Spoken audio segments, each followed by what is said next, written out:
Assalamualaikum warahmatullahi wabarakatuh. Saya ingin menyampaikan hasil UTS saya. Nomor 1, Indonesia adalah negara hukum, yang artinya setiap kegiatan, setiap hal ada aturan-aturannya masing-masing. Hukum sendiri menurut saya adalah aturan atau tuntutan yang dimana jika kita melanggar akan mendapat sanksi sesuai perjanjian di dalam sanksi tersebut. Adapun definisi hukum menurut ahli atau tokoh yaitu H.M.N. Parwosudipto mengatakan keseluruhan norma yang oleh penguasa negara atau penguasa masyarakat berwenang menetapkan hukum dinyatakan atau dianggap sebagai peraturan yang mengikat bagi sebagian atau seluruh anggota masyarakat dengan tujuan untuk mengadakan suatu tatanan yang diketahui oleh penguasa tersebut. Ada beberapa kesimpulan hukum, yaitu serangkaian peraturan yang mengatur tingkah laku manusia dibuat oleh badan resmi yang berwajib, mempunyai kekuatan yang bersifat memaksa, dan mempunyai sanksi yang tegas dan memikat. Tujuan hukum menurut tokoh Widjono Pradikara yaitu mewujudkan keselamatan, kebahagiaan, dan ketertiban dalam bermasyarakat. Di Indonesia sendiri terdapat hukum bisnis, yaitu serangkaian peraturan yang mengatur keseluruhan kegiatan bisnis atau kegiatan usaha agar tercipta keadaan perekonomian yang tertib dan lancar. Beberapa kegiatan bisnis di Indonesia: perdagangan, kegiatan jual beli yang dilakukan oleh orang maupun badan-badan, contoh pasar dan grosir. Kedua, industri, kegiatan memproduksi atau menghasilkan barang atau jasa yang lebih berguna, contoh pabrik garmen dan perkebunan. Jasa, yaitu kegiatan yang melaksanakan atau menyediakan jasa-jasa yang dilakukan oleh perorangan atau suatu badan, contoh laundry, grab, dan hotel. Sumber hukum yang ada di Indonesia adalah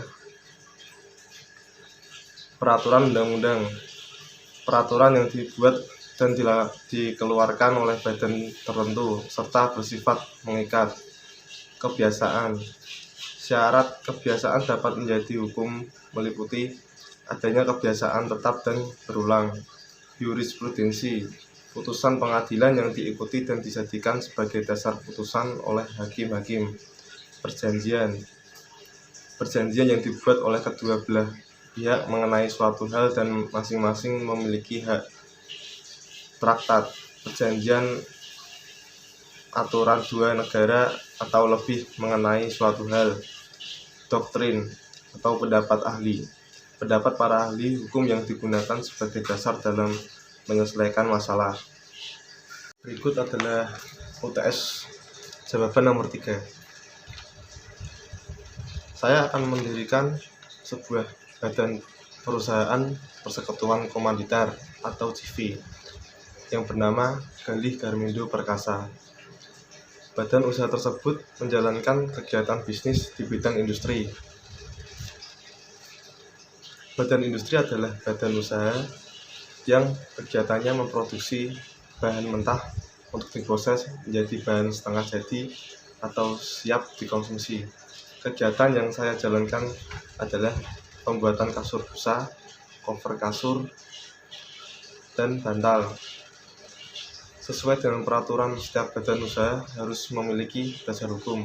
Di perusahaan saya, dasar hukumnya adalah KUH Perdata, KUHD PP nomor 24 tahun 2018 tentang pelayanan perizinan berusaha terintegrasi secara elektronik. Peraturan Menkumham nomor 17 tahun 2018 tentang pendaftaran persekutuan komanditer, persekutuan firma, dan perdata. Adapun cara pendirian sebuah JV, cara pendiriannya ada beberapa syarat, yaitu akta pendirian bersifat otentik, yang artinya akta yang dibuat dalam bentuk undang-undang di hadapan pejabat umum yang berwenang. Kedua, pengusaha pendaftaran badan usaha kepada Menteri Hukum dan HAM melalui sistem administrasi badan usaha sekaligus pemohonan nama usaha. Nomor 3, penerbitan SKT, surat keterangan terdaftar oleh Kementerian Hukum dan HAM.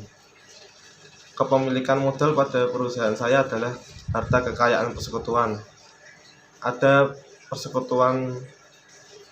dua persekutuan, yaitu aktif dan pasif. Yang bertanggung jawab atas modal adalah persekutuan pasif, yang bertugas menyerahkan pemasukan sebagai modal persekutuan. Setiap organisasi harus terdapat bagian masing-masing agar berjalannya suatu organisasi. Struktur organisasi yang saya terapkan adalah 1. Direktur utama, kedua HRD, dan ketiga direktur pemasaran, keempat direktur keuangan, direktur produksi, dan di bawah direktur terdapat anak buah atau staf-staf yang bertanggung jawab di bidangnya. Tanggung jawab CV adalah tanggung jawab terbatas, yang artinya hanya persekutuan aktif saja yang bertugas. Jika pasif ikut campur, maka menjadi tanggung jawab rentang. Ada beberapa syarat jika saya ingin membubarkan badan usaha atau CV saya, yaitu syarat berikut. 1. Pengajuan pembubaran CV kepada Menteri Hukum dan HAM melalui sistem administrasi. Kedua, harus memiliki alasan terhadap pembubaran tersebut, yaitu seperti poin A, berakhirnya perjanjian, B, musnahnya objek, C, tujuan tercapai, D, kehendak sekutu, E, alasan lain berdasarkan UUD. Apabila prosedur pembubaran tersebut dilalaikan oleh para sekutu dari CV yang dibubarkan tersebut, maka pembubaran tersebut dianggap tidak ada dan CV dianggap masih berdiri dan tetap terikat hubungannya dengan pihak-pihak ketiga. Sekian, terima kasih.